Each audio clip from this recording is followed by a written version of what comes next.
password because we don't want to use the default password. So what we're going to be doing here is whatever you want it to be, and then do it twice.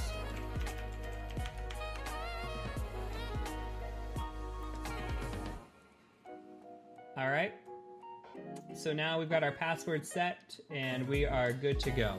So we're gonna put a little back burner on Kali for now. We're gonna cover Kali in a little bit more depth here in a few minutes. We're actually doing really well on schedule, so we'll have some more time for either Q&A or questions when it comes to the introductory Linux section. So when we do this, what we're gonna do is we're gonna go ahead and talk about note keeping first, because you actually have a built-in note-keeping application in here. So if we go into, I don't even know where it is. Definitely somewhere in here. You guys know where it's at?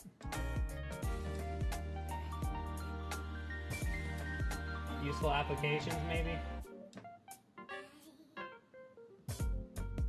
Evernote, yeah, let's use Evernote. There's Cherry Tree. Okay, so they took it out actually. They have put, it used to be KeepNote that came with this. Now they've moved it to Cherry Tree. Oh, KeepNote's discontinued. That's sad. Well, you guys can use whatever you want. So if you want to use Cherry Tree, we can open up Cherry Tree, and you can come in here and learn about this. For this lesson in this course specifically, I'm going to show you what I do with KeepNote.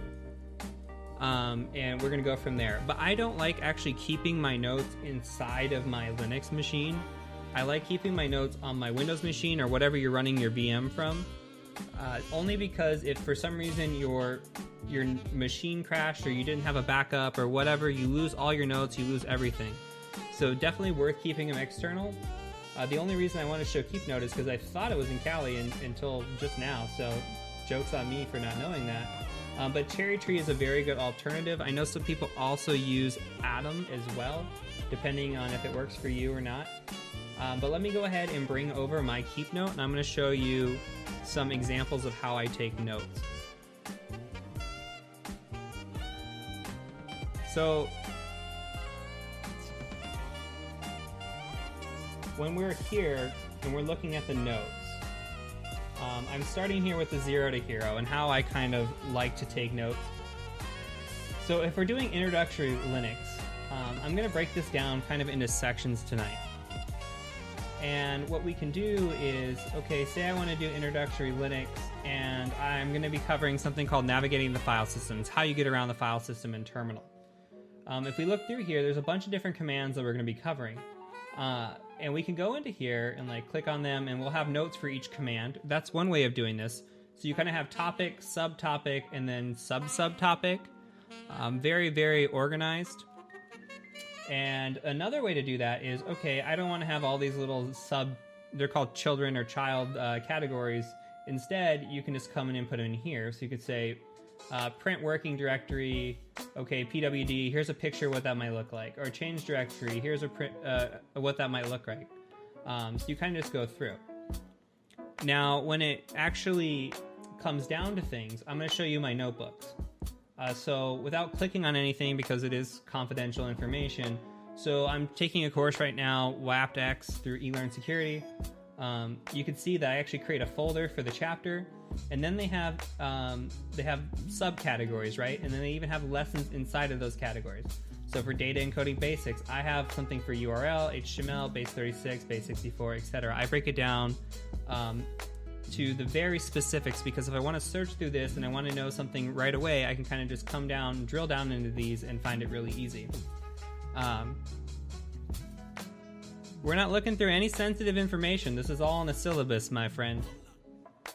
So OSCP, same thing. Like, look at the notes, the amount of notes that I took during the OSCP, and they're all done by chapter, exercises, and machines, right? And that's without showing you anything at all, right? You can just see the amount of data that I put in here. So again, you can see chapter 1, 1.1, 1.2, and even the subcategories as well.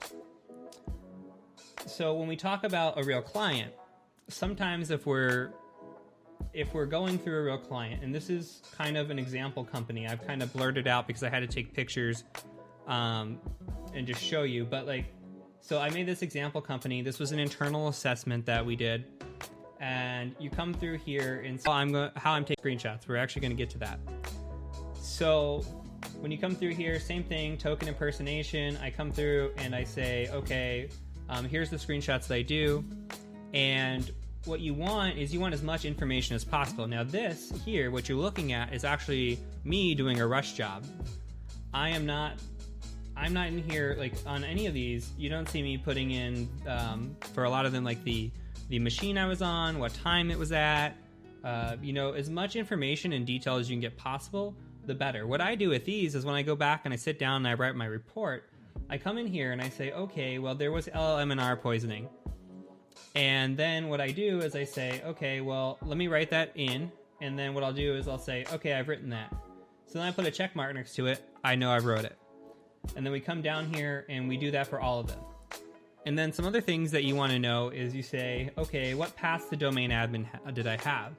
So for this one, we did LLMNR poisoning, we cracked a hash, and then we did token impersonation to get domain admin.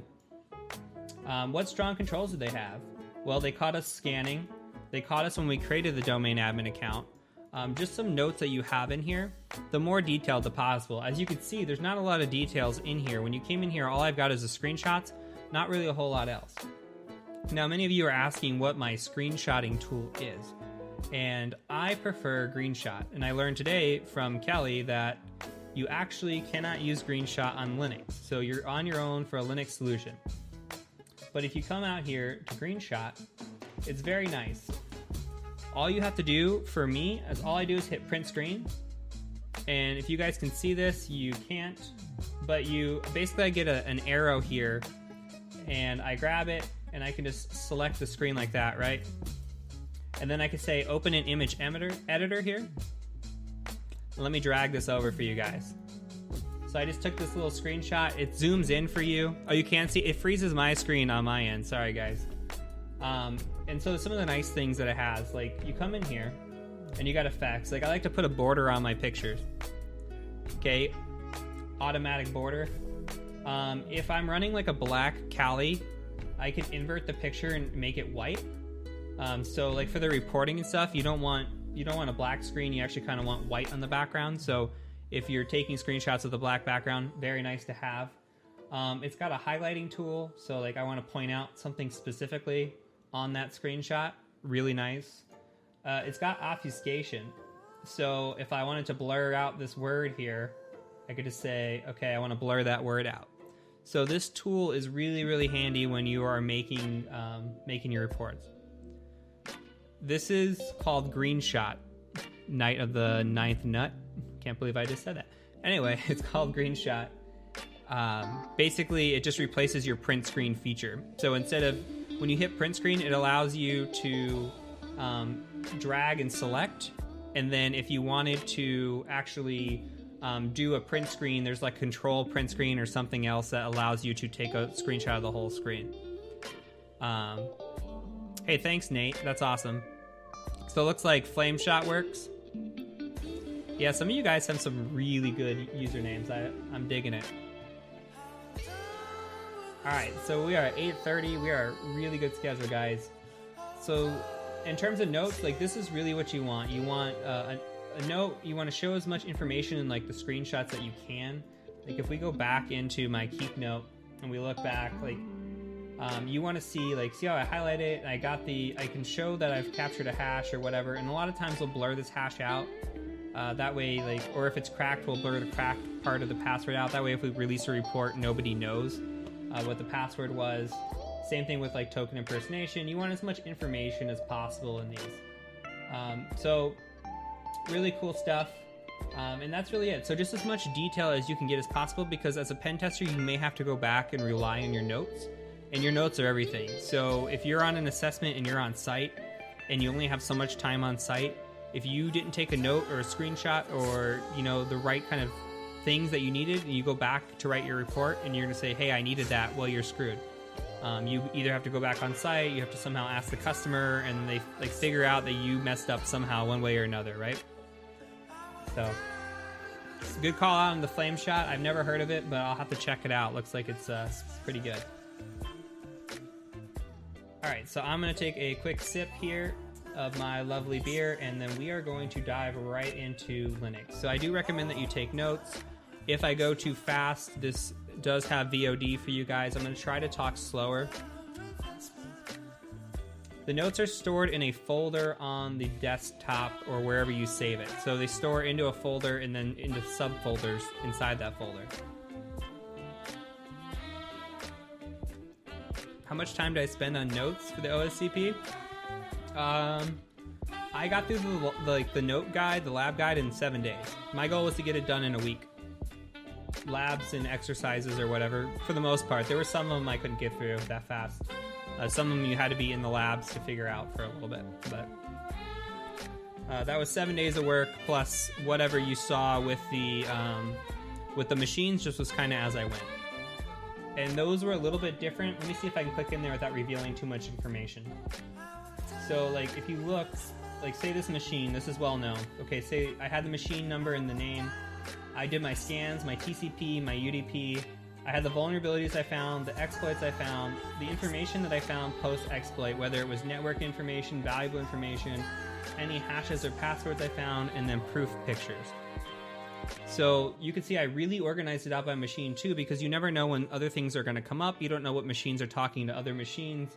And this is all kind of stuff we'll touch on and learn, and I'll kind of guide you on how I want you taking notes as we go and get into this. But for the Linux section, you really don't need that as much. It's just kind of going to be by hand and taking notes as you go if you find something interesting that you don't know, and then watching it later if you really are new to Linux. You guys are getting rich over here. Okay, so let's go ahead and hop right into Kali.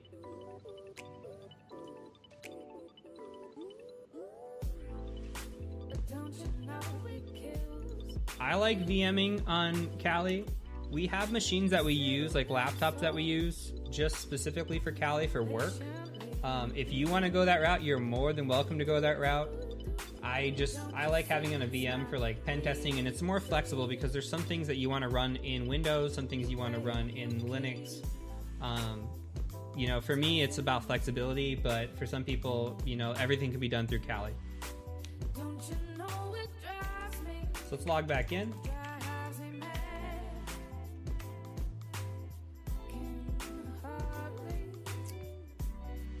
All right, let me get my notes up. There's no way I'm gonna remember everything I want to teach you guys.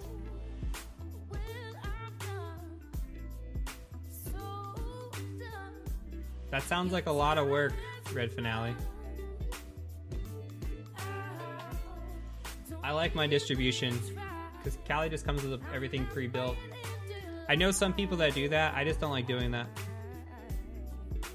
I know a lot of web app people that do that specifically. They'll just install the tools they need on a distribution, and you never know what you're going to need. So I'd rather just have everything instead of having, you know, the tools I like. All right, so what we're going to do in here is we're going to talk about navigating the file system now. So all this is going to be about is how to get around, how to look at files, and how to, you know, find files.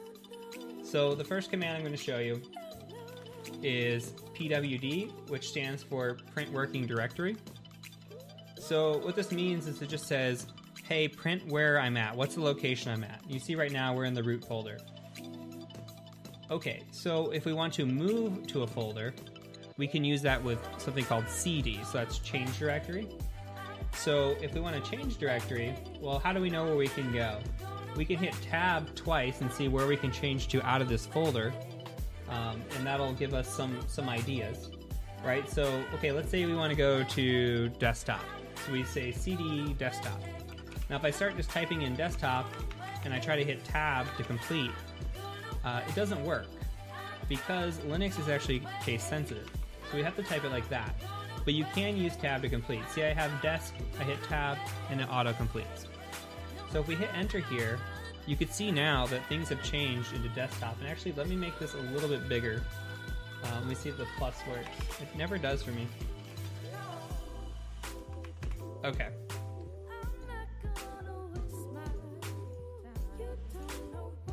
guys can see.